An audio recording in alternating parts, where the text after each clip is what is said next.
what's happening? It's your dude, the merciless Reese L. Black. Welcome back to the booth. First off, I want to go ahead and say thank you to all the brand new subscribers. I'm assuming you went and binged off the old content, so you kind of got to have some thick skin when you're around in this area. I know your boy can come off the little bit possible low-key offensive and insensitive, but I just keep it real over here on this side. They call your boy the merciless for a reason, you know what I'm saying? But I just want to say thank you for joining the booth and welcome. And also to my day ones, I know your boy has been unavailable and everything, but I'm back. Had to take care of some things and everything. And if you've been following me on the gram, you actually have seen what I've been doing. But here I am with the content as promised. So let's go ahead and move forward. And yes, your boy is going to be consistent from here on out. And just to give you the heads up, I'm out here in the Bay Area and it's been touching 90 to 100 degrees here and there. And apparently this is a global issue. It's just not here on the West Coast, but it'd be hot. And in my little old home, I have a 50-year-old home. I got a 3-bedroom, 1-bath, 1-car garage, freaking backyard and a front yard, right? But it's a 50-year-old home, and unfortunately, I do not have central AC.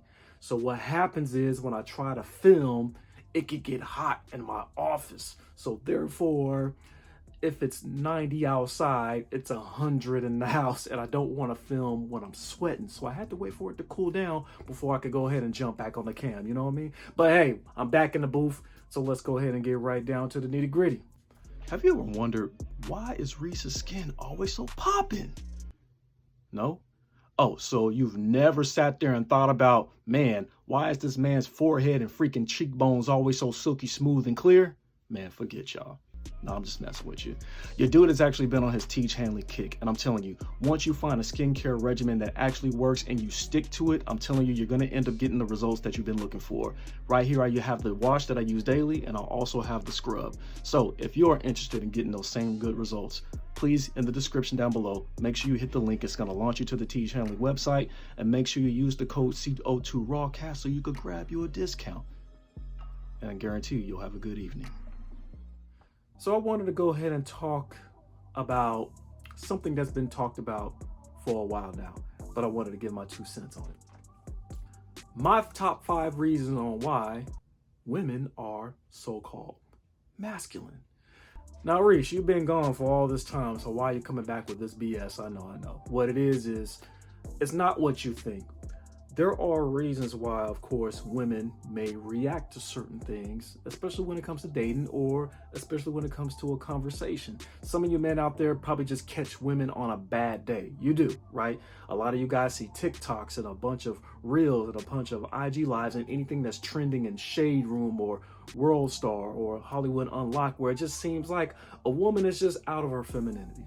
But let's go ahead and dig a little bit deeper, because a lot of that stuff is kind of juvenile and immature anyway. But let's go ahead and dig deeper and hang out on the mature side. So let's go ahead and dive right in. And this is not in any order of importance. I'm just giving my 2 cents.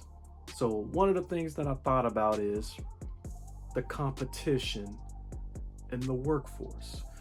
Now, a lot of you men have probably dated the career woman, where it was an attorney or a doctor or just any other area of STEM, right? A lot of these women are in male-dominated environments. So what do they have to do in order to get that promotion? If they are competing with other men who are striving for the same thing to excel in a company, they kind of feel like they gotta go ahead and hey, fight fire with fire. So you end up having some of these women tone down the femininity in order to move ahead. They're in a man's world. They're in the corporate world. Let's just go ahead and keep it real. The corporate world is male dominated. It is. So when you have these women that are trying to get to a C-level position, they're competing with other men who are striving for the same thing, right? Some of these women have families. Some of these women want to be able to grow in a company. So therefore, they're not going to be pushed around. They're going to go ahead and put on their thinking cap. They're going to be logical and they're going to go for it. So I'm sorry if you just end up having a lunch date with one of these women and they end up just a little bit abrupt, or maybe come off maybe a little bit rambunctious, or maybe they're a little bit blunt and straightforward with you. In their minds, they're still competing. A lot of women have been let down so many times to the point where it's not that they don't want to rely on men anymore. They just want to go ahead and just take the time to see if they could do something themselves. Yes, I know we had the whole independent phase going on for a while. You know, we have women out there talking about men need to protect women, you know, more often. But you see what's happening now is a lot of women on their end, they don't see men stepping in. They see men whip out their camera phones, right? They see men from afar talk about like, hey, don't do that. Come on. And if there's an argument going on between this woman and another man or whatever, what are they saying? One of you guys got to be the bigger person. No other man is really stepping in to like, you know, interfere and break up the situation. No. So a lot of these women pretty much are, what they're doing is they're taking things into their own hands. And yes, we have all these talks where, you know, women need to let men lead. Women are not raising leaders, and men are not available to raise leaders. They're not. And I know they're going to say, it's like, where's this woman finding all these men? Men, y'all see these men everywhere. Y'all do. And honestly, none of us men are actually stepping in to help this man who's a lost cause. We're not be like, oh, well, he's a simp, he's blue pill, he's whack, whatever. If he's gonna end up shooting up a school one day, watch. And those type of men are not exactly looking for help either. They're pretty much just, we'll just say, hurt on their own, right? And so they don't care. And there's a lot of men out there that do not care. Hell, there's a lot of men out there, 30 plus years old, that sub to certain platforms where they actually disrespect a lot of women, we'll say, where they're not in the area of like helping development or whatever. Yes, they will say something like, you know, man, you need to do this, you need to do that, you need to do that, but they're not doing that. They're literally just watching platforms or YouTube or listening to podcasts where the men are pretty much just like being entertained by what they hear about what they need to do. It's not like they're going out there to actually exercise the shit, you know what I mean? So what ends up happening is these women are running into that. Unfortunately, we got a lot of women out there that feel threatened. So, unfortunately, they can't be girly all the time. And yes, we could go ahead and stick with the black women on this one here. What a lot of men seem to forget, and it goes both ways, but right now I'm just sticking on this subject. I will make another video about us men in the future. But right now, this is about, you know, on the women's side here. A lot of men tend to forget that a lot of women up to this point has experienced a lot of aggressive behavior from grown men when they were girls. A lot of them actually have stories about their mom's boyfriends sexually assaulting them, and their mom didn't even believe them. So what ends up happening, they end up growing up, right? And they could come off defensive. They're in go mode because they're trying to protect themselves. They're trying to survive, right? Now there's not too many men out there that is willing to pretty much put their lives on the line, you know, for a woman. They don't. Why? Because once again, that independence, that evil, toxic spirit of independence keeps popping up where they're just like, well, y'all want to be independent, so y'all stop talking about all this like y'all need to protect women, but y'all keep on getting into shit where you're putting your lives on the line. We're not going to come help somebody that doesn't want to be helped. But then on the other end, you actually have women that aren't like that, so they're in go mode. They're taking self-defense classes. They're carrying blades. They're carrying heat. They're ready to go. They got mace. They're ready to go. So unfortunately, they may have to come off a little bit hardcore when it comes to the character as a defense mechanism because they don't want to be touched. Yes, some of you guys will even argue, well, maybe you guys shouldn't go to bars and clubs alone or whatever. Everybody should be able to do what they want to do. And yes, some of us need to pretty much just practice safety first when we all go out, right? Same thing to us men, because we get caught up the most when we go out in the streets. We come up missing all the damn time. So who are we to really just say, hey, ladies, you need to do this and need to do that and yada, yada. So the moment they are feminine, there's a guy out there waiting to like prey on them, unfortunately, right? So sometimes you got these women who have to carry themselves a little rough because that's what's needed to survive in these streets, unfortunately. So yes, these women will love to be feminine, but they do not want to be taken advantage of physically. A lot of you men out there, brothers especially, you guys want the ride or die chick. And if you're going to be a ride or die chick, you want your woman to step in some cases and throw down. Some of y'all want the project chick. Some of y'all wanted the hood rat chick. We had a whole 2 years of that shit, remember? The Bonnie and Clyde.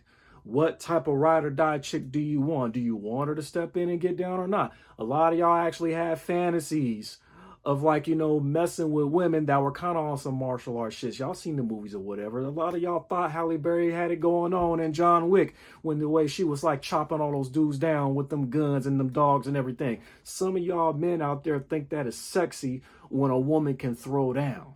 But in order to throw down, you gotta have some masculinity, right? Yeah, you do. A lot of these women just can't be feminine. This is not the movies. This is reality. A lot of y'all see a bunch of movies with a woman with the hair down, they got the makeup popping and everything, and all of a sudden she knocking around dudes with martial arts and shit. That's just scripted. That's just a movie.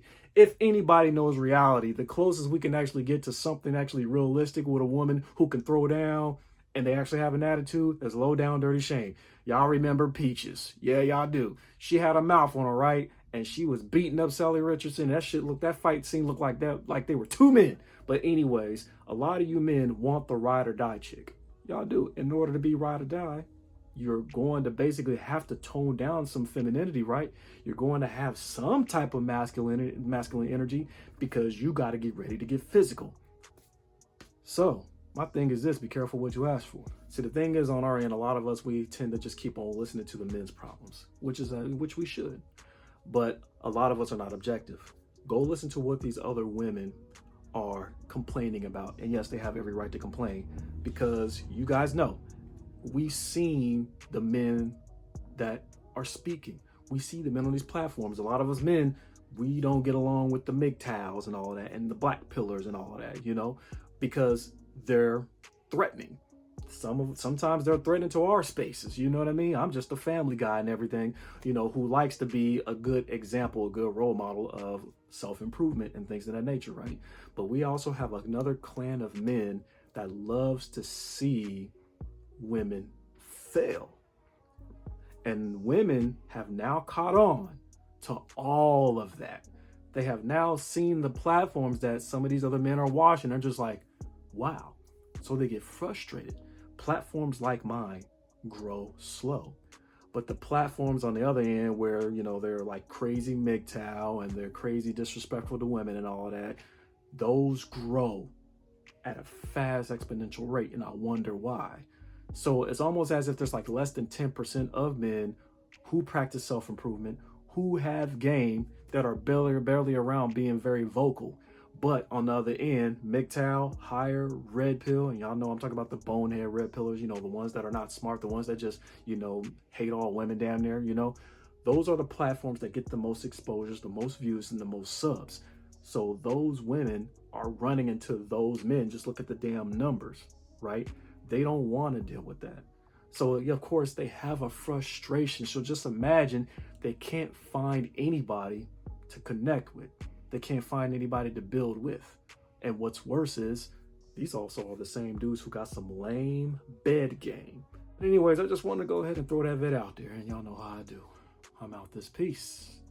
Good evening, Mr. Black.